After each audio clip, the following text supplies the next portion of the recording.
지금은 전체적으로는 전세가 좋습니다.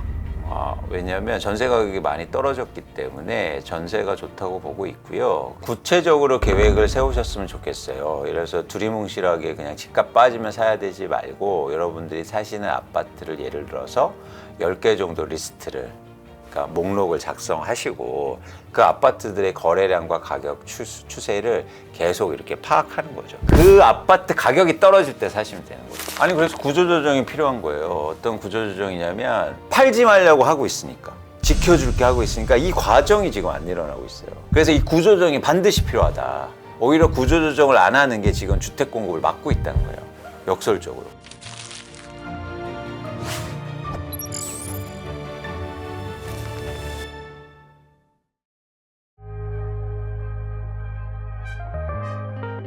한국의 부동산 PF는 문제가 좀 심각해요. 왜냐하면 이게 그래서 최근에 이제 정부의 정책도 부동산 PF에서 지급 보증 금액을 올려주고 뭐 이렇게 지원해 주겠다는 건데 한계가 있습니다. 이것도 마찬가지로 부동산 PF 문제가 왜 생겼느냐? 땅을 비싸게 샀기 때문이요.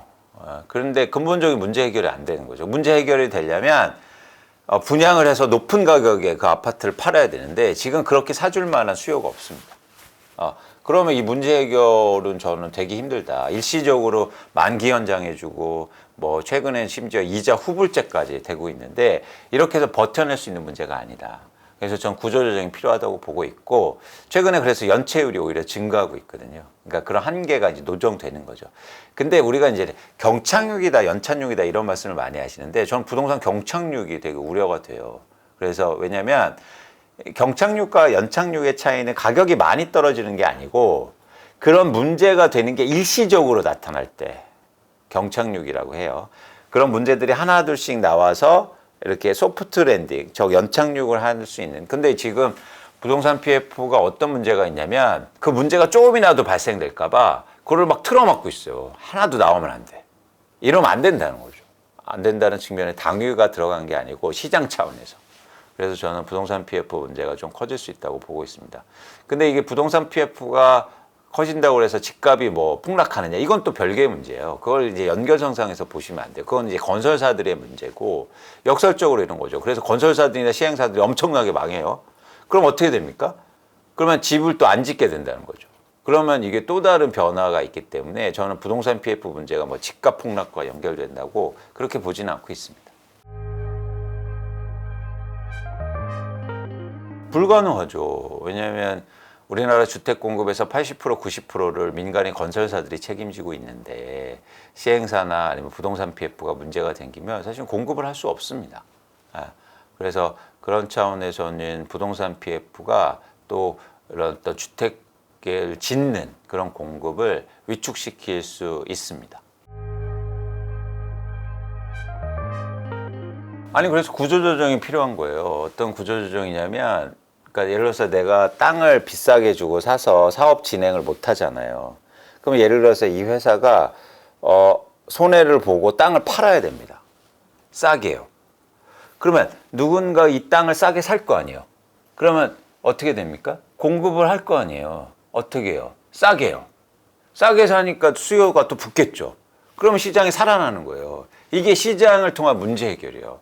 근데 팔지 말라고 하고 있으니까, 지켜줄게 하고 있으니까 이 과정이 지금 안 일어나고 있어요. 나중에 과정이 일어나겠죠. 뭐냐면 이게 어쩔 수 없이 쉽게 말해서 부도가 나면 이 자산을 다 팔 거 아닙니까? 그럼 땅을 엄청나게 싸게 누군가 살 거예요. 그러면서 그 땅에다가 다시 공급을 하겠죠. 그래서 과거에도 보면 민간 쪽에서 이런 과정이 일어나면 공급이 굉장히 빠르게 회복돼요. 그래서 이 구조조정이 반드시 필요하다. 오히려 구조조정을 안 하는 게 지금 주택 공급을 막고 있다는 거예요. 역설적으로. 그죠?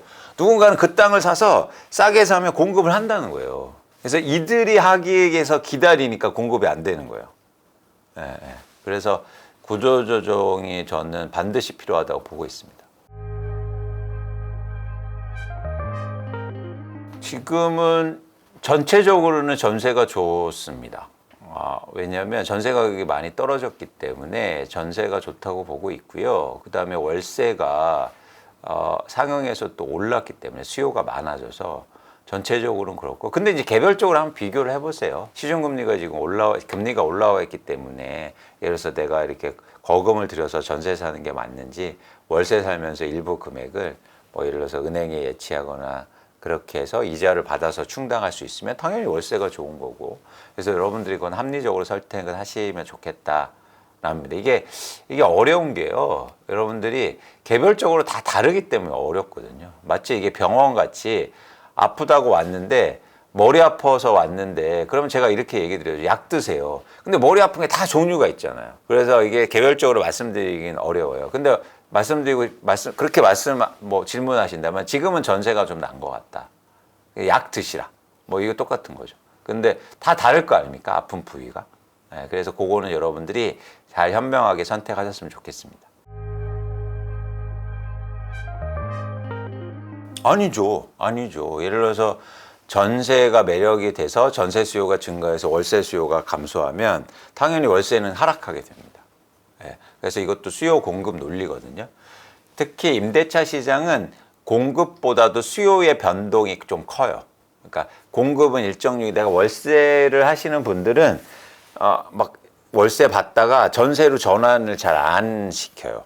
그렇죠? 무슨 얘기인지 아시겠죠? 그래서 일단 임대차 시장에서 월세 공급과 전세 공급은 정해져 있어요.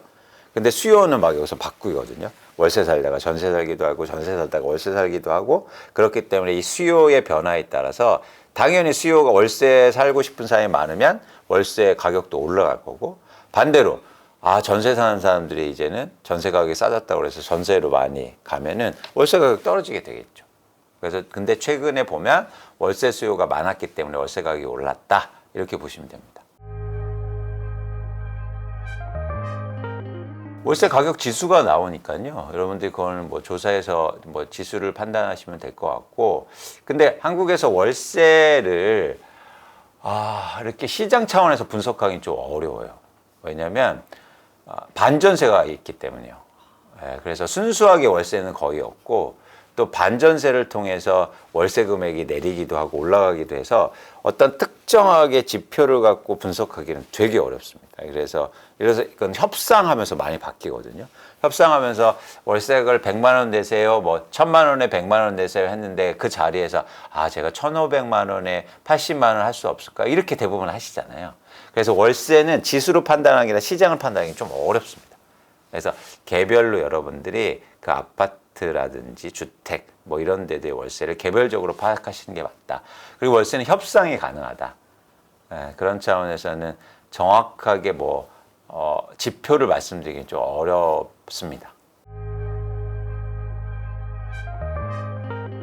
전 여러분들이 구체적으로 계획을 세우셨으면 좋겠어요. 예를 들어서 두리뭉실하게 그냥 집값 빠지면 사야 되지 말고, 여러분들이 사시는 아파트를 예를 들어서 10개 정도 리스트를, 그러니까 목록을 작성하시고 그 아파트들의 거래량과 가격 추세를 계속 이렇게 파악하는 거죠. 계속 강조하지만 여러분들이, 우리가 무주택자분들이 내 집 마련하실 때 시장을 사는 건 아니고 그 아파트를 사는 거기 때문에, 그 아파트를 내가 어디에 사고 싶은지 이런 것들을 감안해서 선정을 하셨으면 좋겠다는 말씀을 드리고요. 대신 이 목록을 이렇게 정하실 때 다양성을 좀 가지셨으면 좋겠습니다. 그러니까 예를 들어서 10개 리스트를 했는데 같은 동네 10개예요. 그 의미가 있습니까? 없죠. 그게 어떤 차이점도 없잖아요. 다 비슷하게 움직일 거예요. 근데 예를 들면 경기도에 사시면 과천, 성남, 판교, 수원, 이렇게 좀 다른 지역들을 폭넓게 보시면서 여러분들이 한번 고민하셨으면 좋겠다. 특히 무주택자분들, 젊은 분들이 있으시기 때문에 거주를 생각보다는 이동할 수 있으시잖아요. 아이가 고등학생이에요. 그래서 입시예요. 그러면 어떻게 이사 갑니까?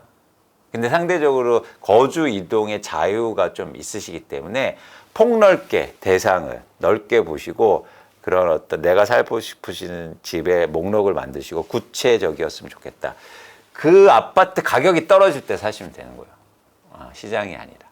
그래서 여러분들이 구체적으로 좀 계획을 세우셨으면 좋겠고, 제 전망에 따르면 이제 앞으로 집값이 다시 떨어지고 위축될 가능성이 있기 때문에, 그러면 그 리스트 중에서 어떤 집이 많이 떨어지느냐, 이걸 보시면서 매입하시면 좋겠다. 그리고 10개 중에서 반드시 뭐냐면 집값이 많이 떨어진 게 좋은 거예요. 예. 그러니까 10개는 이제 선호가 똑같은 거죠. 10개를 여러분들이 지정하셨으니까 그 중에서 이제 뭘 고려해야 되느냐? 집값이 많이 떨어진 거를 산다. 그러면 이런 거죠. 집값이 뭐가 많이 떨어질까요? 이걸 예측을 한다면 그 집 중에서 투자로 많이 보유한 집이 많이 떨어질 가능성이 높습니다.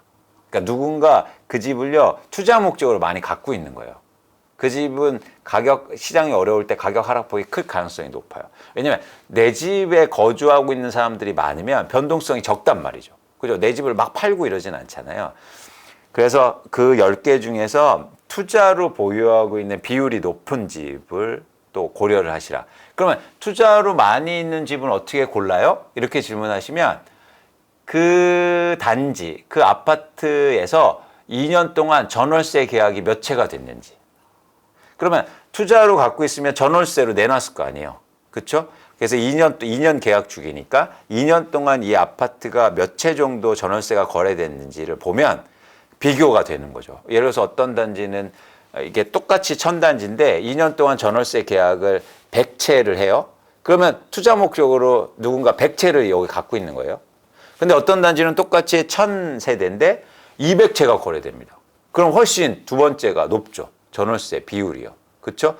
그러면 두 번째 집이 가격 변동폭이 클 수 있어요. 많이 떨어질 수 있다는 거예요. 쉽게 말하면. 근데 많이 떨어지면 또 그런 집들이 또 빠르게 회복합니다. 그래서 여러분들이 그렇게 정량적인 지표가 중요한 거예요. 예를 들어서 이런 거죠. 거기 교통 좋대. 교통 좋은 건 뭡니까? 이게 정량적으로 측정이 되나요? 5분이 좋은 건가요? 10분이 좋은 건가요? 15분이 좋은 거예요? 나는 걷는 걸 좋아해. 그래서 15분이 좋아. 이러시는 분들이 계실 테고. 그죠? 예를 들어서 나는 10분 이상은 못 걸어. 말이 안 돼. 무조건 5분이어야 돼. 그러니까 가치에 따라서 달라질 수 있잖아요. 이걸 통해서 대상을 구분하시면 오류가 생길 수 있다. 그래서 정량적인 지표들. 예를 들어서 말씀드린 것처럼 누군가 전월세를 100채를 하고 200채를 했다면 당연히 200채 갖고 있는 게 투자로 많이 갖고 있는 거 아닌가요? 어떤 이견이 있습니까? 그렇죠? 이견이 있으면 댓글 달아주세요. 이견이 있으시면. 그러니까 이견이 적은 걸 통해서 여러분들이 선택사항을 좁혀라. 그 말씀을 꼭 드리고 싶습니다. 그래서 그렇게 되면 내 집 마련 전략이 구체성을 띠는 거예요. 난 학군 좋은 데 사야지. 학군 좋은 게 뭡니까? 좋은 학교 많이 가는 게 학군 좋을 수도 있어요. 그러면 좋은 학교 가는 게 10명이 많이 가는 겁니까? 50명이 많이 가는 거죠. 그런데 그게 애매하다는 거죠. 좋은 학교 기준도 되게 다르고. 그런 차원에서 여러분들이 조금 더 이견이 적은, 논란이 적은 기준을 통해서 결정하시라 라는 말씀을 꼭 드립니다. 그거는 집값이 떨어질 때가 좋죠. 그것도 마찬가지로 뭐냐면 내가 지금 살고 있는 집인데 집값이 떨어질 때는 좋은 집들이, 예를 들어서 좋은 집들이라고 여러분들이 대부분 생각하는 집들이 비싸거나 이런 집들이에요. 그런 집들이 더 많이 빠지거든요. 그러니까 사실은 떨어질 때가 훨씬 더 이동하기 쉬운 거죠. 오를 때는 반대입니다. 내 집은 더 오르지만 이 집은 더 많이 오를 거잖아요. 오를 때 갈아타면 사실 더 부담이 커지는 거죠. 근데 이 갈아타기가 앞으로는 좀 트렌드가 바뀔 수 있다는 걸 여러분들이 꼭 아셔야 돼요. 뭐냐면 갈아타기라는 게 꼭 좋은 집으로 옮기는 거냐, 앞으로 반대 현상이 일어날 수도 있습니다. 뭐냐면 예를 들어서 이거죠. 강남에 집을 갖고 있는데 이제는 어르신이 혼자 사세요. 그러면 내가 그 자산 한 채 있는데 위로 갈아타기 아니고 밑으로 갈아탈 가능성이 커 보인다는 거죠. 그렇죠? 줄여서 생활비도 마련하고 노후 자금도 마련하는 그런 갈아타기가 많아질 가능성도 있습니다. 앞으로는. 그렇기 때문에 이 변화에 대해서 갈아타기는 무조건 좋은 집 가는 거야. 이게 아니라는 거예요. 고령화가 될수록 저는 그런 갈아타기에 대해서도 고민하실 필요가 있습니다.